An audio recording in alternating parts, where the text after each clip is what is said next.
Assalamualaikum warahmatullahi wabarakatuh.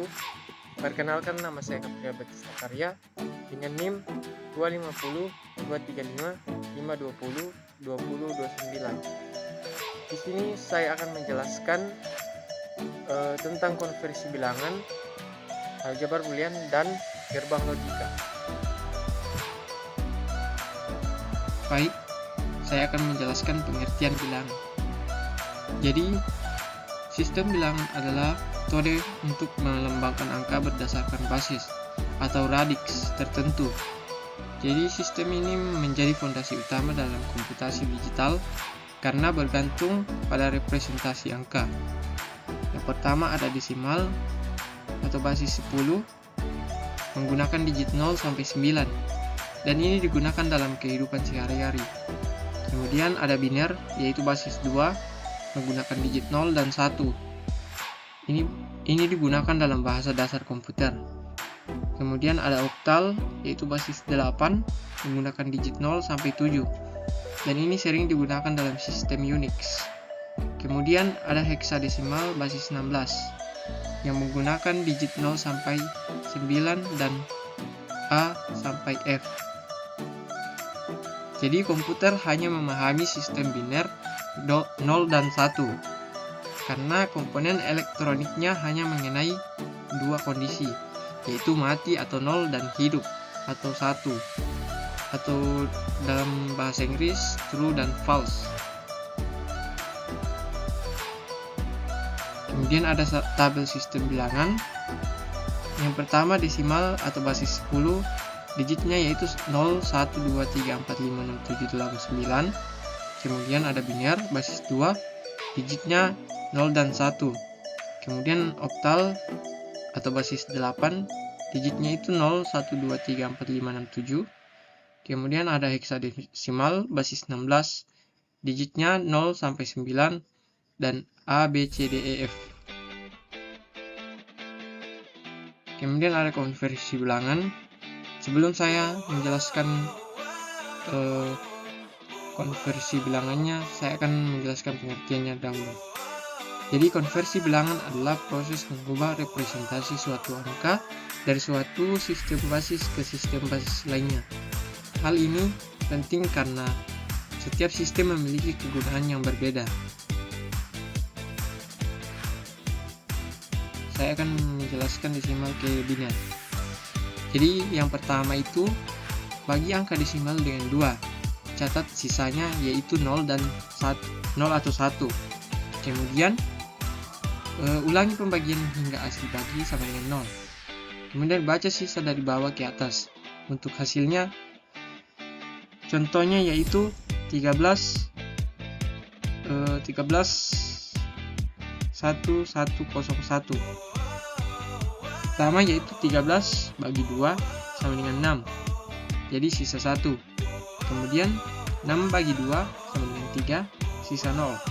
Kemudian 3 bagi 2 sama dengan 1, sisa 1.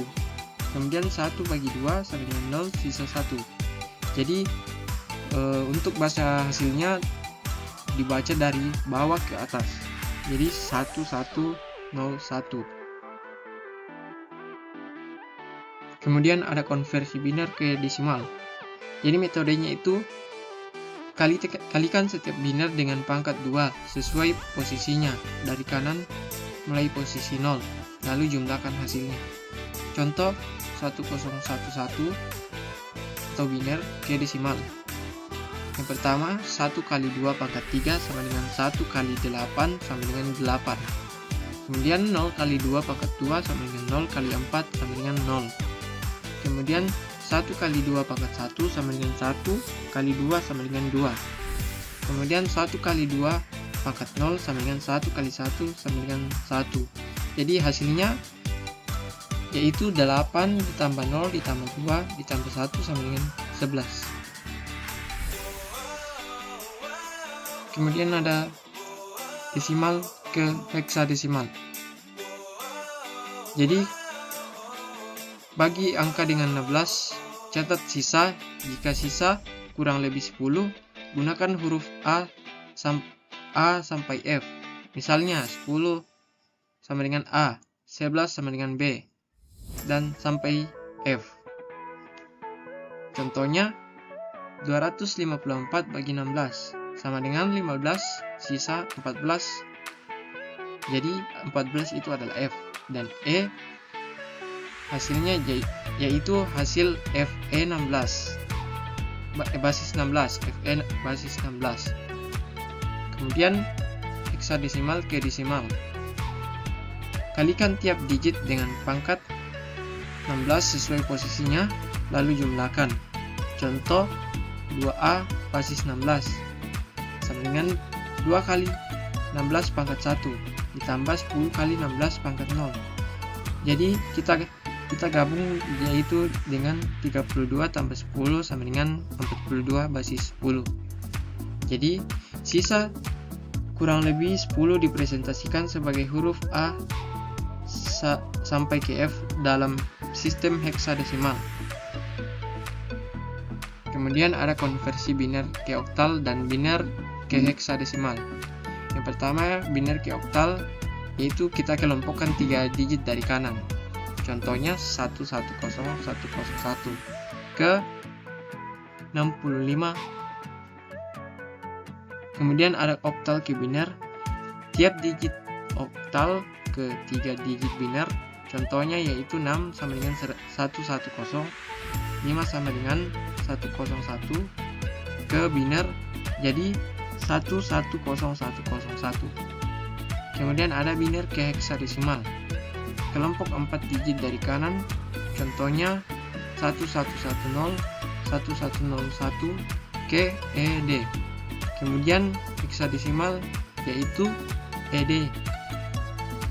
Kemudian ada heksadesimal ke biner. Tiap digit heksadesimal ke 4 digit biner. Contohnya yaitu E sama dengan 1110. Kemudian D sama dengan 1101 ke biner, jadi 11101101.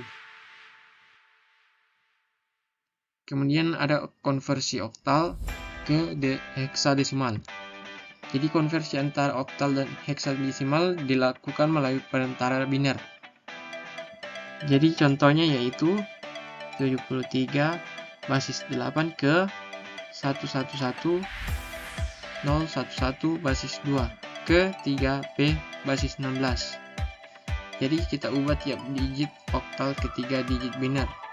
7 ke 111, kemudian 3 ke 011. Kemudian kelompokkan 4 digit dari kanan. 0011 1011. Kemudian konversikan ke heksa. Jadi 3B basis 16. Kemudian ada heksadesimal ke biner. Lalu kemudian ke oktal. Jadi contohnya yaitu 9A basis 16 ke 1001 1010 basis 2 ke 232 basis 8. Kita ubah tiap digit heksanya ke 4 digit biner, yaitu 9 ke 1001 dan A ke 1010. Kemudian kelompokkan 3 digit dari kanan, 010 011 010. Kemudian konversikan ke oktal. Jadi hasilnya yaitu 232 basis 8. Ya, kemudian ada penerapan konversi bilangan. Yang pertama, komputer dan sistem digital. Kemudian ada jaringan komputer atau IP address. Kemudian kalkulator digital dan elektronika. Kemudian ada barcode dan QR code.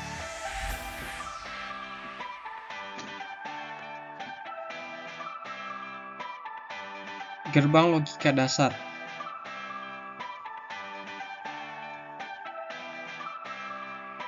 Pengertian gerbang logika. Gerbang logika adalah elemen fundamental dalam elektronika digital yang berfungsi mengolah sinyal biner, yaitu 0 dan 1, untuk menghasilkan output berdasarkan aturan logika tertentu. Jadi perannya yaitu sebagai pusat pengambilan keputusan. Kemudian ada menerima satu atau lebih input biner dan menghasilkan satu output ke biner. Kemudian dibangun dari komponen semikonduktor seperti transistor. Kemudian menjadi dasar pembentukan semua sistem komputer dan perangkat digital modern. Kemudian bekerja berdasarkan prinsip aljabar Boolean yang dikembangkan oleh George Boole. Gerbang AND dan OR. Gerbang AND, semua input bernilai 1. Outputnya bernilai 1. Jika salah satu input bernilai 0, maka output sama dengan 0. Jadi ekspresinya yaitu A kali B. Jika dianalogikan, saklar seri yaitu lampu menyala hanya jika kedua saklar on. Kemudian ada gerbang OR, salah satu input bernilai 1, maka output bernilai 1. Output sama dengan 0 hanya jika semua input bernilai 0. Jadi ekspresinya yaitu A tambah B. Jadi jika dianalogikan, bel pintu dengan dua tombol. Bel berbunyi jika salah satu tombol ditekan.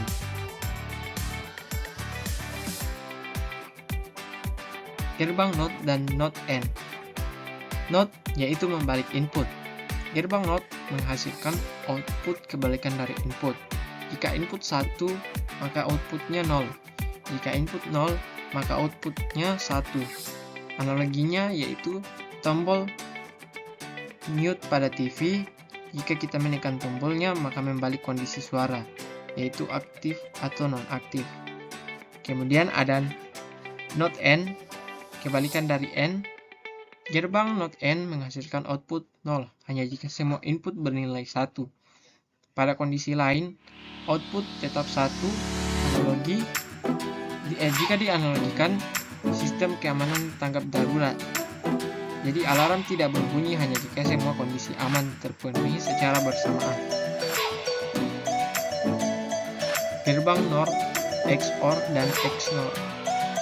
Pertama NOR, yaitu NOT OR. Kebalikan dari gerbang OR, output bernilai 1 hanya jika semua input bernilai 0. Jika salah satu atau semua input bernilai 1, maka output akan 0. Ekspresi Y sama dengan A tambah B. Kemudian ada XOR atau Exclusive OR. Output bernilai 1 jika input-input berbeda satu sama lain. Jika semua input sama atau keduanya 0 atau keduanya 1, maka outputnya bernilai 0. Jadi jika dianalogikan seperti saklar tangga, lampu menyala hanya jika salah satu saklar aktif. Kemudian ada XNOR atau Exclusive NOR, kebalikan dari gerbang XOR. Output bernilai 1 jika semua input bernilai sama. Jadi keduanya 0 atau keduanya 1. Jadi ini digunakan dalam sistem verifikasi dan komparator. Penerapan gerbang logika.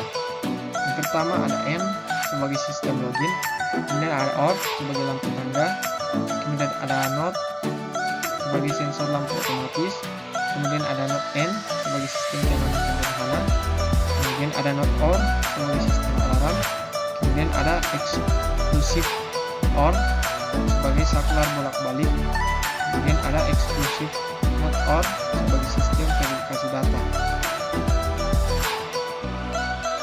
Kemudian ada aljabar Boolean. Pengertian dan sejarah aljabar Boolean. Aljabar Boolean adalah struktur matematika yang digunakan untuk menganalisis dan menyederhanakan rangkaian gerbang logika dalam sistem digital. Hanya menggunakan dua nilai, 0, salah atau mati, dan 1, benar atau hidup.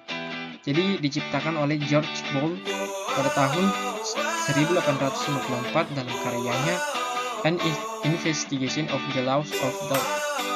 Kemudian Claude Shannon pada tahun 1937 yang menerapkan aljabar Boolean dalam perancangan rangkaian elektronik digital.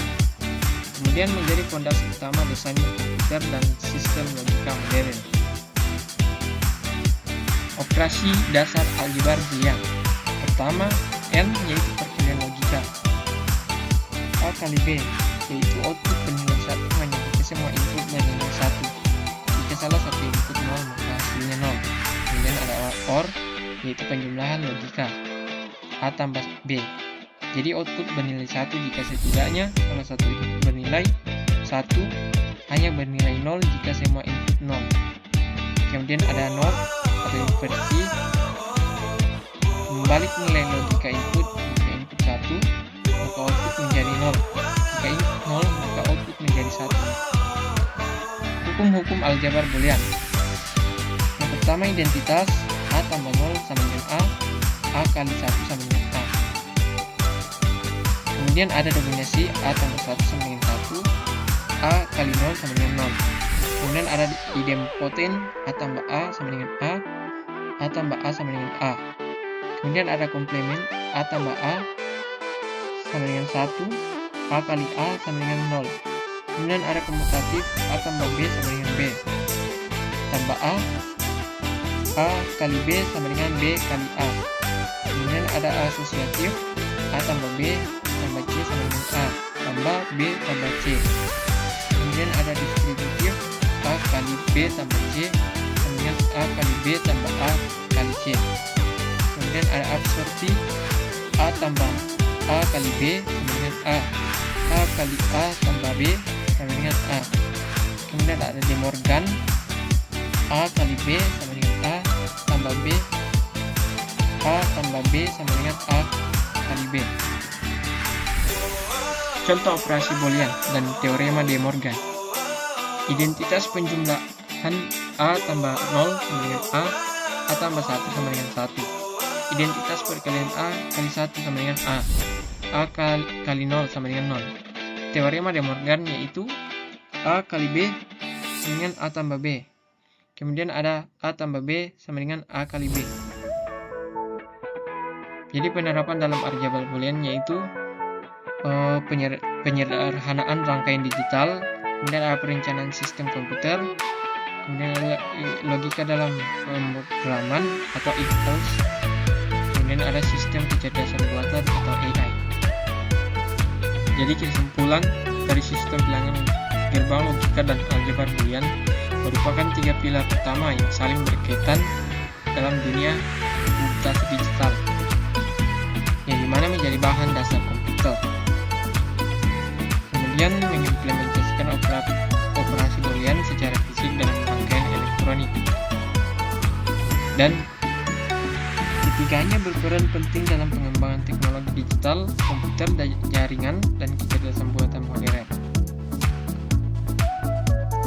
Baik, terima kasih sudah mendengarkan dari awal sampai akhir.